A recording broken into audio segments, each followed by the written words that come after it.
أعوذ بالله من الشيطان الرجيم.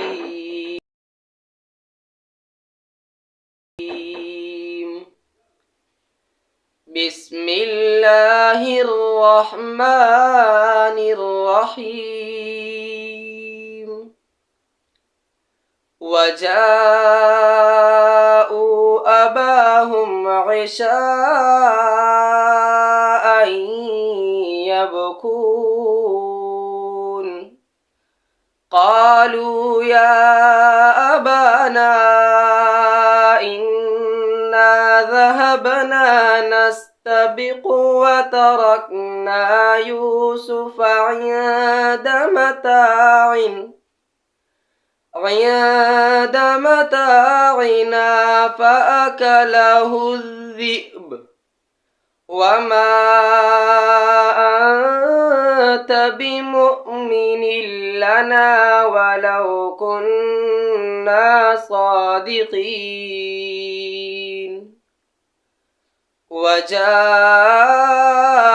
على قميصه بدم كذب قال بل سولت لكم أنفسكم أمرا فصبر جميل والله المستعان على ما تصفون.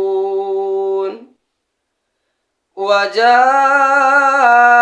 سيارة فأرسلوا واردهم فأدلى دلوه قال يا بشرى هذا غلام وأسروه بضاعة والله عليم بما يعملون.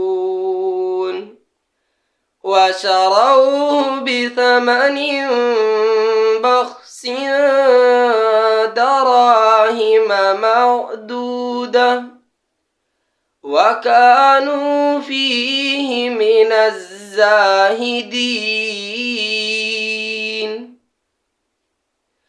وقال الذي اشتراه من مصر لامرأته أكرمي مثواه عسى أن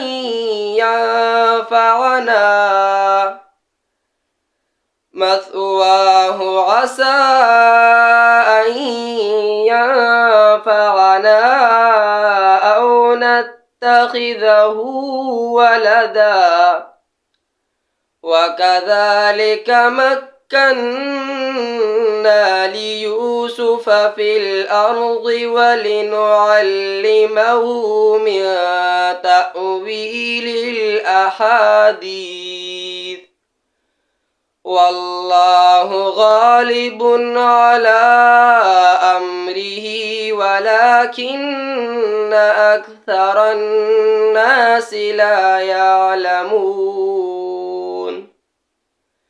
صدق الله العظيم.